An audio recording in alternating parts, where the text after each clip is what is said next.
Welcome back, listeners, to part 2 of our Hell's Kitchen musical discussion here on the BSB podcast. On this episode, we're going to be talking about the music of Alicia Keys and how it's been Broadwayified, as well as the stagecraft and other technical aspects of the show. Spoiler warning, RJ and I will be breaking down the kaleidoscope of this Tony Award-winning musical. So if you want to be in the right Empire state of mind for Hell's Kitchen, pause this video and return once you've witnessed The Girl on Fire. In our last episode, we covered the characters and stories of Hell's Kitchen, a semi-autobiographical story of Alicia Keys' life, featuring a character named Allie, who is 17, finding love, finding herself, and trying to find her family, ? It's all about legacy, discovering a love of music, loss. It's a very poignant story. It is maybe a messy story. If you want to know more about the story, please go back to episode 1 and listen to that discussion there. But in this one, we are going to be talking about the music. And as RJ, we already talked about, Alicia Keys was not at the top of our playlist back when we were in high school. True. And you also don't like jukebox musicals. So this is an interesting show for you. Of the music, we're going to start with the music. It's very easy. This is Alicia Keys music. Most of it was pretty popular music, from what I can tell. This is definitely stuff that we knew. There's some songs we knew here, and there's some songs that were, a little bit more on her discography. But of the songs, I don't know, should we start with Act 1 and Act 2? Because there's quite a lot up here. Act 1. What songs from Act 1 stood out to you? With the exception of the fact that we had a technical emergency in the middle of Kaleidoscope. Yeah, I mean, actually, Kaleidoscope was probably the first song that stood out to me, not because we got cut off halfway through. It just was the first one that felt very involved, and Yes. like things were happening. It wasn't like an introduction song. It was like the first like landing point. But then honestly, the only other one. I was going to say real quick, the thing about that, though, is you mentioned it's the first song that really kind of gets into the story. That's 5 songs into the show. I don't know what that says about the music. I'm just saying. Yeah, I mean, and this show moves very quickly. Like, it's one of those shows that you don't have an opportunity to kind of process what's happening between every song because they flow together. There's not even like applause breaks. It keeps going, which is like that's how a lot of new modern musicals now are made, right? Like every 3 to 4 songs, maybe you're clapping rather than after every single one, which is nice. It does move the pace along a little bit, but it also, you kind of lose the clarity on what's supposed to be important. But yeah, Kaleidoscope kindly felt like we slowed down after a very like kind of rushed introduction. But of course, they had to introduce us to all of the characters, all of the pieces, and then Kaleidoscope finally felt like, okay, here we are. Now you know who everyone is, and let's kind of move this plot It's along with interesting. just everyone being on stage again, aside from the opening number. It's interesting because when I was preparing for this podcast, I didn't even realize that there was 4 separate songs ahead of Kaleidoscope. And when you say that, it's true. There's, correct me if I'm wrong, there's a bigger emphasis on the score of the show, which is connecting a lot of those pieces. Is that the right terminology? Yeah, I would say there's way more fluidity in the score aspects underneath the dialogue, comparatively to maybe an old school musical where you have dialogue song, dialogue song. Now you tend to have dialogue over song, which is actually way more difficult as a performer and as a instrumentalist. Like everything involved is way more difficult because your timing has to be so precise and the same every time, um, because you only have so many measures to speak your line or sing or whatever it is. But that's why it kind of feels fluid. It feels like one big moving piece rather than song, scene, song, scene. Yeah, I was gonna say this one definitely. When you said modern musicals, I hadn't really thought of it that way, but it makes sense because a lot of the musicals that we've gone to see of recently, they're just almost continuous. You don't clap after every number. Or I even during Hell's Kitchen, I kept doing like polite golf claps because like instinctively I'm like, oh, the song is over. You're supposed to clap. But there was like, we're moving on. There's not enough time. So you do a polite golf clap and we're moving on to the next song. And Kaleidoscope felt like that first number that was like an actual showstopper, if you know what I mean. Like it was the one, bright lights, flashy music, and then at the end it ended before moving on to the next part. Like we actually had a section of dialogue after. I want to say she had just discovered the Ellington room. Actually, I remember that because we did the Ellington room discovery twice because of our emergency. And so like it felt like this big moment of like I'm discovering music, I'm discovering a piano, I'm discovering Miss Liza Jane, and then we could stop. And then we moved on, and there was a few more songs that were just like boom, boom, boom, boom, boom, back to back to back. That really kind of shared like a musical identity altogether. Do you like that? Do you like when they have like separate identities, or do you like when they like have like they're strung together and it's like one song into another? Yeah, I prefer that it moves along just because I know that if it didn't, it would feel so much longer.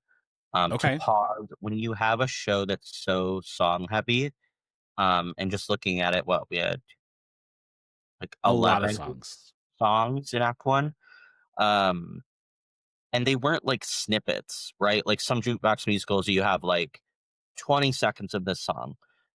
These were like full song, 3 to 4 minute songs with maybe minimal dialogue happening. And so, first of all, that's exhausting. I can only imagine Hmm. this cast like passing out after a show. Um, For sure, absolutely. There's no way like the energy that you have to keep up in the show like this to just go one song to another, and a lot of them being po- ballads. Like power to them. well, and I'm getting a little bit distracted, but I'll just say this is one of the few shows that I've seen recently that has a distinct ensemble and a distinct dance ensemble. And they do not overlap. So you don't have your dancers are not singing and your singers are doing minimal choreography, Yes. because the dancing it is so heavy, and we'll get into that. But from a musical perspective, it was very interesting because a lot of times when you think musical theater, you automatically think people are doing both. But when it is a certain kind of dance and you want it to be such a high caliber, um, you you want the best, right? You want the best talent, you want the best people, and sometimes that means, and I think in this case specifically, the authenticity of a dancer is different than the authenticity of a singer. So you had to have powerhouse singers for this music, but you also needed powerhouse dancers for the choreography that they were doing. So, yeah. It was very interesting in this show specifically when you mentioned that because there was the distinction almost of the singers always went to the sidescapes like the fire escapes they had on the sides throughout the show to sing at the different platforms, but weren't always in the mix of like because there was a lot of dancing in the middle section. And I'm even thinking of Kaleidoscope where like they rose up the fire escapes, the dancers stayed on the ground to do all the dancing. The only one that was singing and dancing, but not to the dancing that the dancers was doing, was the person who played Allie, Maya. Like she was the only one that was doing some of that dancing. So it was interesting because I also noticed that too because you don't usually see quite that distinction um, in musicals nowadays. Well, and actually, what it immediately made me think of was Hamilton. Um, Yes. with obviously the way that set is built and how the characters, no matter whether they're in the scene or not, are usually always on stage somewhere singing. Um, I think that's an intentional choice. I think it's a good one, because there are so many shows where you learn all this music, you do all this work, and then you sing backstage, and it feels like, and not that that's not important, but it feels more fun to be on stage singing. So, and you're speaking directly to the soul of the show, which is the song. So it makes sense. I think, I mean, for many of these numbers, if not most, um, if unless it was like a duet that was slower or something like that, like every group number, you could basically bet that the dancers were in the centers of the stage and the singers were either on some part of the set or maybe in the back on the floor, um, something that wasn't taking away from the choreography. And in that aspect, I think it's interesting too, because when it came to that emergency stop that we did have because something wasn't going right, the dancers were the ones to note it. And it almost seemed like the singers did not know what was happening at first. You know what I mean? Because of how they were really separated in that aspect. And I never thought of people singing behind stage until I recently saw a video of one of the people from Hercules over in the West End, and they made his part in the last song, "A Star Is Born." They took him from being on stage to being, I think he was a tenor. I think backstage, and he was singing backstage because his part was so important. They didn't want it to be out of breath, in that aspect. And I think that was the first time I really like connected. I was like, oh, I didn't realize that happened all that much in theater because everyone I think assumes that like when you're singing and dancing, you're seeing it happen on stage. Yeah, there are certain shows that are built that way. The one that, you know, comes to mind immediately that we've recently seen is Mamma Mia. Hmm. Um, you basically only see 3 to 5 people on stage acting, but there's a full chorus behind them, and they're all just standing in the wings, basically. Because you still have that full score, you still have the full sound, but you don't always need an ensemble to be doing nothing on stage, right? Like, there's only so much filler that you can put. Um, but if you still want that full sound, then obviously you're going to need your 10 to 15 folks, or less. That's a pretty big ensemble, but Okay. uh, whatever that looks like backstage. So before we move on to Act Two, I do have to say that my favorite song actually was, which you know me, RJ. I don't like ballad all that often. I'm not a ballad person. You won't catch me listening to Adele that much on my drive in and out of work. Um, but Perfect Right. Way to Die. I know you listen to Adele whenever you get the chance, but like, I mean, ballads are. I feel like they have their time and their place. You know what I mean? And a lot of Yeah. times, ballads are very slow. They're very like melancholy, or you know, I absolutely loved Perfect Way to Die, sung by Roz White. This our closer to Act One. I did not think that was how they were going to close out the show. Typically, we see a show end on quite a high note, like a Act One end on like a happy note or like a very powerful note or and the energy was there. But this ballad, it still had the energy at the very end of such a powerful like gut punch, and it is probably the only song that I can really pinpoint from Act One besides Kaleidoscope and Girl on Fire. The rest of them blended so much for me. But Perfect Way to Die, I just thought it was such an exceptional piece in Hell's Kitchen. Well, and I think that speaks to, again, what we talked about in part one about the story.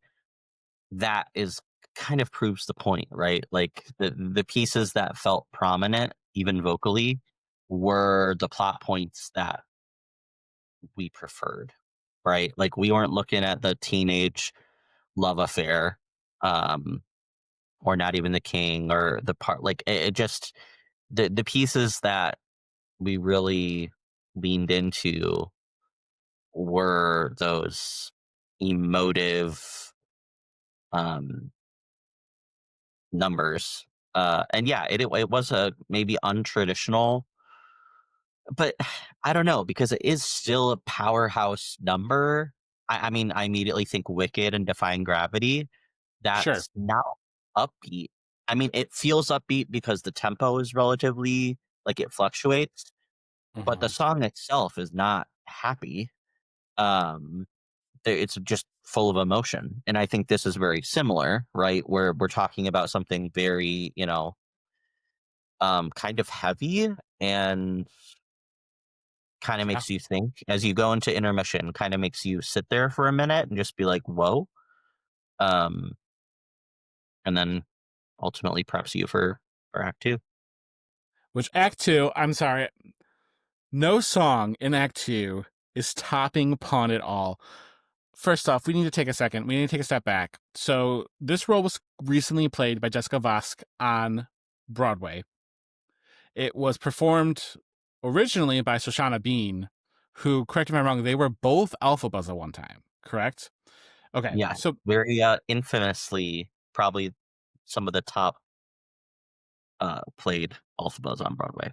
okay, listeners, I need to tell you, when Pawn It All was seriously just I was the most gobsmacked I think I've ever been in a show before when that song came on, and it's completely understandable why they've cast previous Alphabas, because like I turned to you after that song and I said, that is an Alphaba song. It is so powerful, gut punching. The runs in there, the emotion, the energy. That song, I think I'm going to live in that moment forever. I don't think I'm ever coming out of that moment ever again. That is the reason why I would go see Hell Kitchen again, just for that song. If I could have that scene on repeat, I was just I still cannot stop thinking about that song. And so for me, that is my ultimate winner of Hell's Kitchen. Yeah, I will agree. And depending on when this podcast comes out, if you read my review, you will also read about it. Um, this is performance of the year for me. Performance of Seriously. 2025.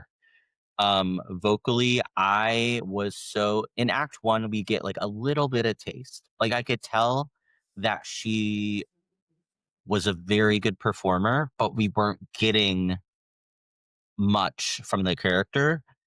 And then when this song started, just the way she walked into the scene, you knew shit was about to go down.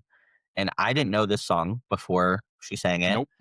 Um, and I don't think I've ever heard, aside from, the moment it reminded me of was when we were at Gypsy after Audra performed her solo and the theater just went absolutely nuts. This felt like the equivalency. Obviously we're not on Broadway, so that like people are a little bit more stingy when it comes to standing up or applauding.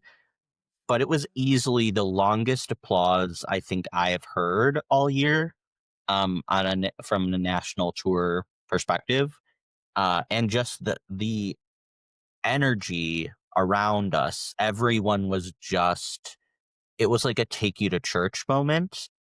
Um, 1,000%. but easily, yeah, as you stated, it completely makes sense why they are casting folks who have this strong belt kind of mezzo feel, and the rasp uh, was insane. Um, Yeah. Easily, yeah. Like if you could just like if you could play that scene over and over again, it was the standout performance, the standout vocally, the standout song, which is saying a lot because everyone in the show is incredibly vocally talented. Like there were some other moments that I was like, okay, all right, like heard, but I mean, this woman put her full from her toes to her head. You saw the spit, you saw the anger, you saw Mhm. every emotion.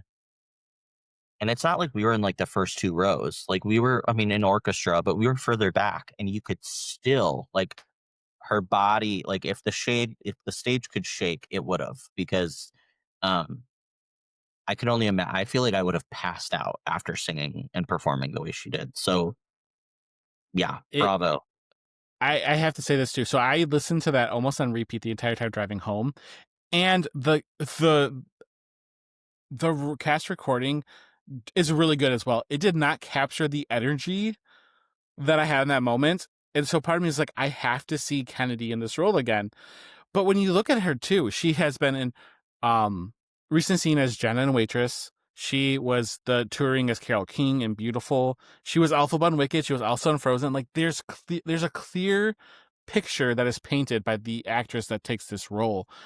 Because I will be honest with you, and this is no slight against Alicia Keys, but in that moment I said, I don't know how Alicia Keys could sing that song, because it felt so much like Kennedy's song in that moment. I'm sure everyone else does a great job too, but I was just so flabbergasted. I also had to check myself though and see because she looked like the mom from Halloween Town, the original first Halloween Town movie, and so I definitely had a crush on her back in the day. So it's like, okay, wait a second, am I thinking this is so great because I'm getting some flashbacks?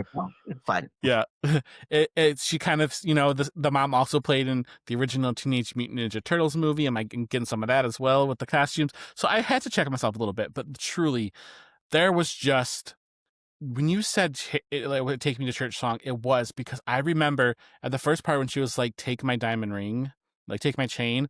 The people behind us started like when you're like in church and you feel like you get that picture of like like you think about a movie where they go to church and people just are like singing and they're like the humming and stuff like that and they're having a little bit of like the praise Jesus moments behind that was happening behind us and like I felt it in me. I felt my soul just be like leave my body for a moment, and from that moment on it was just a ride, and I was like, oh my gosh, like that was just phenomenal, phenomenal. Yeah, I mean, and how obviously, I'm sure the reaction is very similar every time they do it, right? Like, there's no way that an audience can sit through that song and not absolutely lose their minds. Which that is not only a testament to Kennedy and her talent, but obviously the way that the song was specifically rewritten for the show. Because it's a big character moment. It is the physicality, yes, like there's the song itself, but the pauses and the breaks and the characterization and the acting piece is so vital. Um, the embodiment of fury, um, for someone, and that is when we truly see throughout the whole show. Right, we hear this. Uh, the argument of mother and daughter. We hear, like just I think something that so many people can relate to, and that's what also made it so powerful, is because at the end of the day, she was doing this thing to protect her daughter from the hurt that her daughter has already gone through, but also that she has lived through. Which my only caveat to that is that after this song, you fall back into old ways after this insanely powerful number where we're all like, hell yeah. And actually I can completely see Kennedy playing those previous roles, especially Jenna. There's a very similar moment where she's protecting her family from an abusive situation. And it is that sheer moment of like, yeah, like get them out, get them gone, you do you. Um, but then it's kind of like so sad when, one or two scenes later, you give the person the opportunity again to break you and they do it, which again, people can relate to. As I say, I feel like that's something so common when it comes to grief. Like, she finally felt like when Liza Jane passed away, she felt it for her daughter, and she wanted it to be different for her daughter. And so people try in those moments, and I think it's one of those things that you really want to believe the dad's a good guy, and then you see that your daughter is mature enough to know that like she could see through him too. And so I know what you're saying. I understood where it was coming from, and it did not ruin Pawn at all for me at all. But I'm gonna need them to do a touring recording like ASAP and put it on, I don't know, YouTube for me, because I need to live in that moment forever. But you mentioned about this one being rewritten for Broadway. I do need to talk about one other song that I did not like that they rewrote for Broadway. What the hell were they doing with their version of Falling? Like this was okay. This is like everyone knows that song. I'm falling in and out. Like it's slow. It's like a slow kind of like sultry ballad. They sped it up to the weirdest tempo, made it almost like a reggae feel a little bit. I didn't get it. I did not like it. It did not fit that like I get what they were aiming for, but that was the one song of the entire show that I was like, "What are you doing? You should have just sang this regularly. This should have just been the regular Falling." Honestly, I feel like they thought people would get bored if they kept it at the tempo. Like, Okay. because sped it up, to me, the song felt more playful. I Okay. agree. felt weird. Like, for sure, it felt like it went from ballad to like a two-step, like a almost like swing dancing type song. Um, and I It had like I a weird something weird about it. yeah, I think it was supposed to be so that, like, there was this push and pull of that, as we saw in the scene, the rekindling of a relationship, but also, like, no, absolutely not. Mm-hmm. Um, and so it was like the slow, because there were a few he'd slow down, then full speed, slow down. I think it was supposed to be like, oh, we're sultry, now we're not. We're sexy, now Right. we're not. Um, it wasn't the greatest. I don't Yeah, I wouldn't advise to do that again. I think I get what they were trying to do, but I don't think it worked. Um, at the end of the day, like, that came down to acting and not actually Yeah. the song. Correct. I'll agree. And of course, we end on a banger, Empire State of Mind. The whole cast comes out. I- Why did I cry? Why did I cry again when Miss Liza Jane came out? I had thought I had made it through the show. I thought I was good. I thought I was done. We had done No One. I cried during No One because that they turned that into a mother-daughter song, which was just beautiful. That was a top-notch song too. And then I lost it in Empire State of Mind. I feel like I went insane for a little bit there at the end. I don't know why that just hit me so hard. I mean, I think anytime you bring back the person that has passed away in a show that is so meaningful, right, to the plot, that it's very natural, because you're getting that full circle, right? You're like, oh, like, even though there was so much loss and so much sadness, like, look at what we've gained, right? Like, you've gained this Right. community, you've gained music, you've gained inspiration and legacy. So the full circle piece, I mean, I'm sure you weren't the only one crying at that point in time. I was the only one in our row crying, apparently, though, multiple times. Okay, so real quick, the dancing. There was a lot of dancing going on. Do you feel like that distracted from the show at all? Because I feel like there were some times where I think Kaleidoscope's a great example. There's so much going on between the lighting, which we'll talk about in a second, and the dancing that the song itself almost got overlooked. And I think that there's a few things. We talked about this in the other time, too. You know, let's go back to Pawn It All real quick.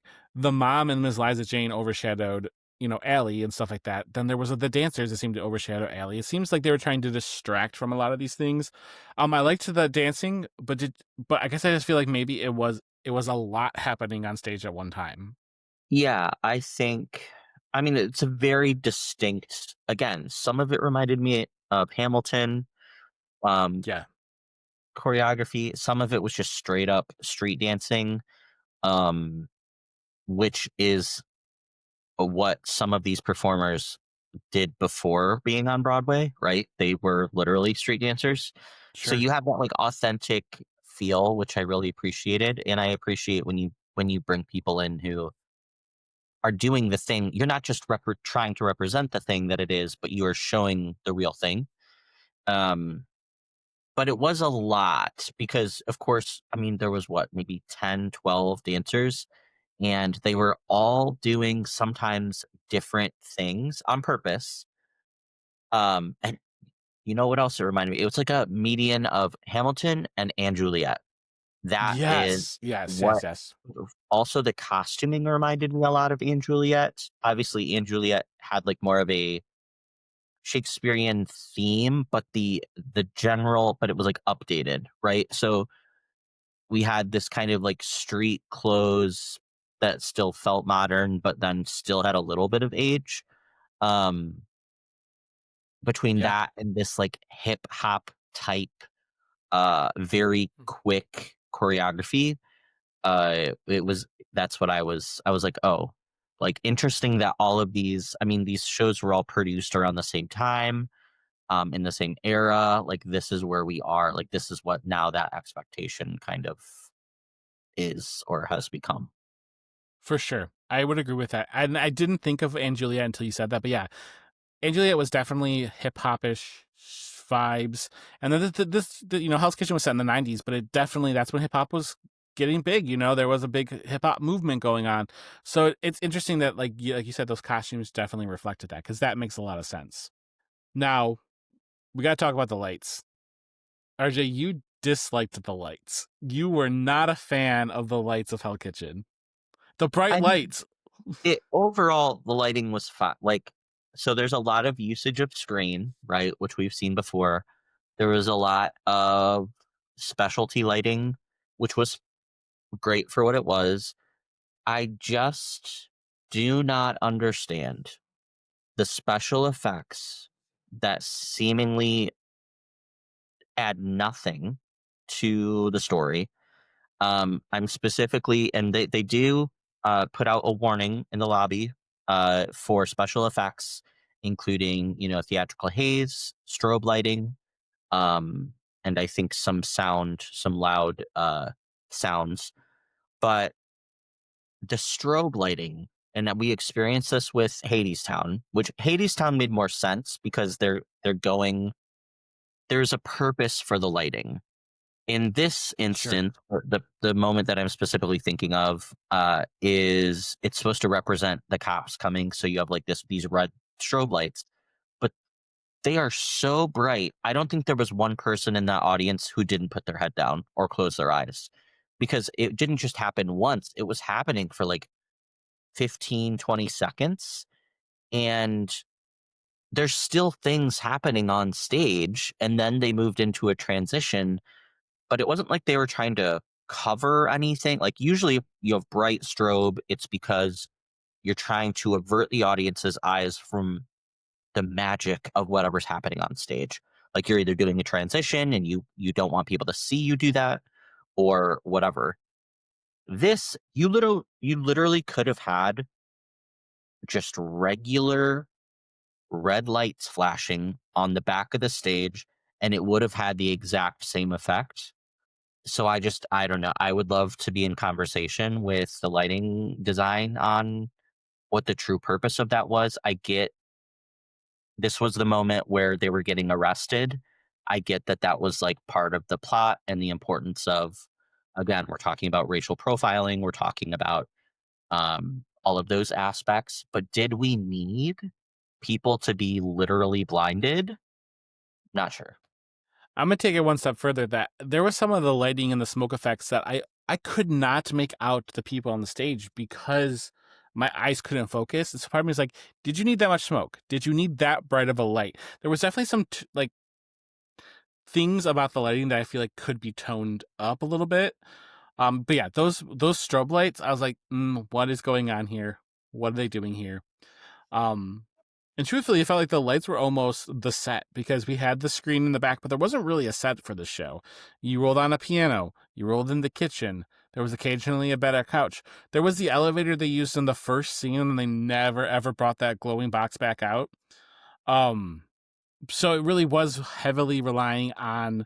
I guess the set was the fire escapes. You would consider that the set, correct? Yep. Okay, so you have Yeah. those, but there really wasn't a set. It was mostly lights. Yeah, and I think you talk about the elevator. I did think that was a cool effect. I know that they never brought that box back out, but they did use the lighting design to Yeah. represent that movement again. Um, which, yeah, so there were some very cool lighting things happening. Not trying to completely shit on the lighting design. This is a repetitive thing that we keep seeing in shows, and I just do not understand. Because also, like, I mean, there was at least one, it was Hadestown, I think, that the person like had a seizure or some type of Yep. health. Yeah. Which, again, they do put out warnings. That is why they do that.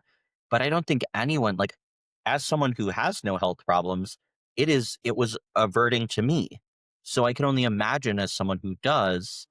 And again, when we talk about accessibility, like, it's a conversation of, is it really necessary for the effect that you're going for?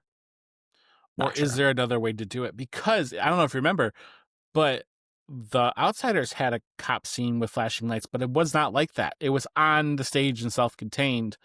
I want to even say it was the back screen that was kind of flashing like a dull red light to signal that there was police coming. That makes more sense. Like there's other ways of portraying that Right. Like why did we need literally, I mean, how many light, like all the way from floor to ceiling on both of, sides. I can only imagine what amplification those lights are at. Um, but I digress. It's okay. Till the next show does it, and then you'll hear about it again. But yeah, So so before we give our verdicts, I do want to know when we always talk about like who is the show for. I think we had a very interesting group of people that came with us. And I don't know if you've discussed it with them yet, but like we brought your mom, who is uh, of the older generation, and we have your sister who's on the younger side. What did they know? Did they know anything to you about the show? What were their thoughts? Because I feel like this is a show that is very specific for a very like for a bracket of people, kind of like our age. You know what I mean? yeah. I mean, they both. I feel like they love everything. uh, Okay. Most times, and this was no exception. I think they were particularly drawn to the dancing and the insane vocal abilities. Um, I'm not sure that it's one just based on like the very little conversation that we had, if it would be like a repeat offender, like, and as we'll give our verdicts in a second, like whether or not they would go see it again, I'm not sure. Um, just because it's kind of like they saw it, it was awesome, but what is drawing them to see it again? Like you said, like my mom is probably less familiar with Alicia Keys music, and my sister also probably not very familiar, because she is younger.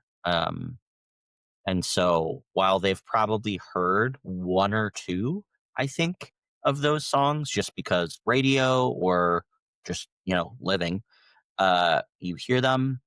But aside from that, and I think the plot too, I think any parent can probably relate a lot to the plot, in regards to the relationship with their child and how that can be difficult, especially in the teenage years. Um, Shout out to any but parent that has to handle kids in their teenage years. yes, God bless. Which is I feel like that, and that's I actually, as we are watching the show, my therapist brain never shuts off, obviously, and so I did think about like I wonder what it's like for somebody like your mom, or like if I brought my mom and seeing that, and and how that, like I watched my mom go through some hell situations with my siblings, and granted, I probably was no walk in the park either. I'm not trying to say I was, but that probably has to be something that you do connect on, and why we are of an age bracket now where we can connect with roles like that as well. All that to say, I would go see this again with one caveat: until I get my Defying Gravity runs compilation like video on YouTube of all of Pawn It All. I, I would go see it again for that song, which sounds insane to almost say I would go back for one single song. But I think it's that role. And I think, again, when we talked about it in the first episode, Allie's really outshone by her mom's character and Miss Liza Jane. And their parts to me are intriguing enough that I would probably go see the show again, even though this is not my favorite musical that I've seen. Is that fair? Yeah, I mean, I would very similarly agree, although I'm not sure I would go for one single performance if I could just see the performance elsewhere. But um, yeah, I mean, maybe I would see it one more time just to catch maybe things I didn't catch the first time, because I think anytime you see a show for the first time, you're just trying to get a general grasp of what's going on and you miss a lot of the details. And so for that purpose, I would say I would potentially see it again. Um, as well as, I mean, the performance value is very high.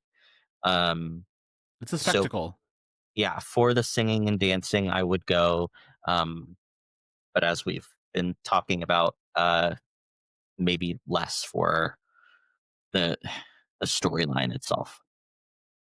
And with that, I'm going to ask the people of Hell's Kitchen to please release the Kennedys Pawn It All. I need it.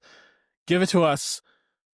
But before we go, obviously, thank you for joining us. But let us know in the comments your favorite moments from Hell's Kitchen, what songs stood out to you, or if Pawn It All is the greatest performance that you've seen all year, because RJ made a very big claim. So on that note, we are concluding our Hell's Kitchen discussion. Stay tuned for future episodes of the BSB podcast. Thank you again for joining us here in our box seats. Until next curtain call.